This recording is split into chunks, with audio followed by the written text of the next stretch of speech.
नमस्कार। आज हम 1857 के गदर के इतिहास में थोड़ा गहरा उतरेंगे और एक ऐसी कहानी को जानेंगे जो अक्सर बड़ी लड़ाइयों के शोर में कहीं दब सी जाती है। ये कहानी है धौलपुर के विद्रोह की। 1857 ये सिर्फ एक तारीख नहीं है। ये वो चिंगारी थी जो मेरठ से उठी और देखते ही देखते दिल्ली, ग्वालियर, अवध मतलब पूरे उत्तर भारत में एक आग की तरह फैल गई। ये अंग्रेजी हुकूमत के खिलाफ पहली, सबसे बड़ी और संगठित बगावत थी। पर जब भी हम 1857 की बात करते हैं तो बड़ी बड़ी लड़ाइयों और बड़े बड़े नायकों का ही जिक्र होता है। लेकिन क्या कभी सोचा है कि उस उथल पुथल के दौर में धौलपुर जैसी एक छोटी सी रियासत में क्या हो रहा था?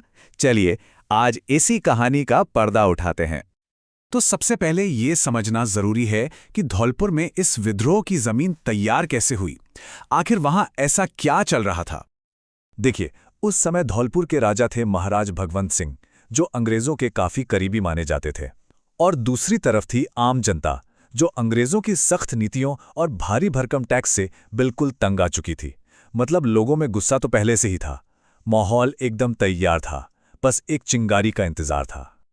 और वो चिंगारी बहुत जल्द एक बड़ी ज्वाला में बदल गई, जब स्थानीय लोग और बाहर से आई ताकतें एक साथ मिल गईं।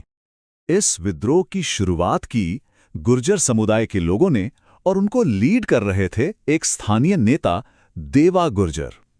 उन्होंने नारा दिया, फिरंगी हटाओ, और गांव-गांव जाकर लोगों को अपने साथ जोड़ना शुरू कर दिया।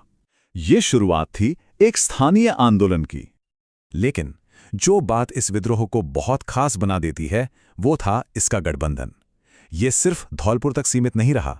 सोचिए, एक तरफ देवा गुज्जर का स्थानीय जोश और दूसरी तरफ रामचंद्र और हीरालाल जैसे अनुभवी नेताओं की रणनीति। और सबसे बड़ी बात, इस गठबंधन को फौजी ताकत मिली ग्वालियर और इंदौर से आए ट्रेंड विद्रोही सैनिकों से। मतलब अब ये सिर्फ एक भीड़ नहीं, बल्कि एक संगठित सेना बन चुकी थी। और जब इतनी ताकत एक साथ आई तो विद्रोहियों के हौसले भी बुलंद हो गए। उन्होंने एक ऐसा कदम उठाया जिसकी अंग्रेजों ने कभी कल्पना भी नहीं की होगी।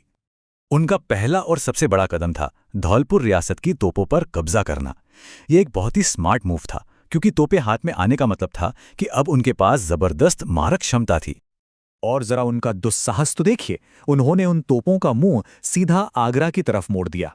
आगरा, जो उस इलाके में ब्रिटिश सत्ता का सबसे बड़ा सेंटर था, उनका सबसे मजबूत किला।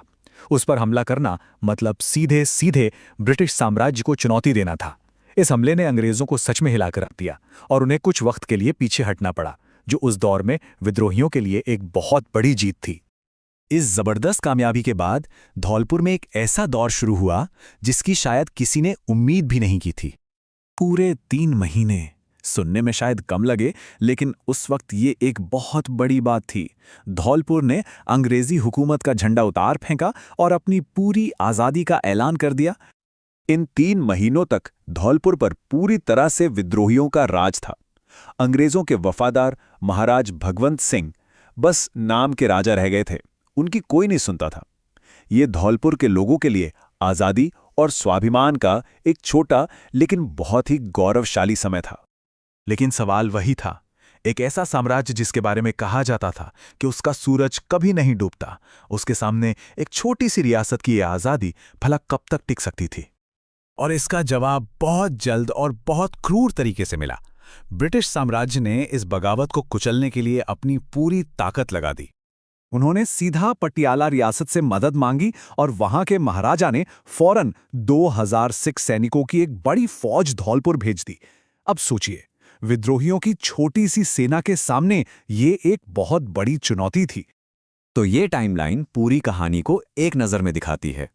अक्टूबर 1857 में जो विद्रोह शुरू हुआ, जिसने 3 महीने की आज़ादी का सुनहरा दौर देखा, वो दिसंबर 1857 आते आते बड़ी बेरहमी से कुचल दिया गया। भले ही ये विद्रोह दबा दिया गया हो, लेकिन इसकी विरासत और इसका संदेश आज भी उतना ही मायने रखता है। विद्रोह खत्म होने के बाद अंग्रेजों ने राजा भगवंत सिंह को गद्दी तो लौटा दी, लेकिन अब उन पर पहले से भी ज्यादा सख्त पहरा बिठा दिया गया। मतलब असली सत्ता तो अंग्रेजों की ही हाथ में रही। यह टेबल एक क्विक रिकैप जैसा है। इसमें हमें इस विद्रोह के सभी जरूरी किरदार और घटनाएं याद रहती हैं। स्थानीय नेता देवा गुर्जर से लेकर ग्वालियर इंदौर से आई मदद तक और आखिर में पटियाला की सेना का आना, हर पहलू बहुत अहम है।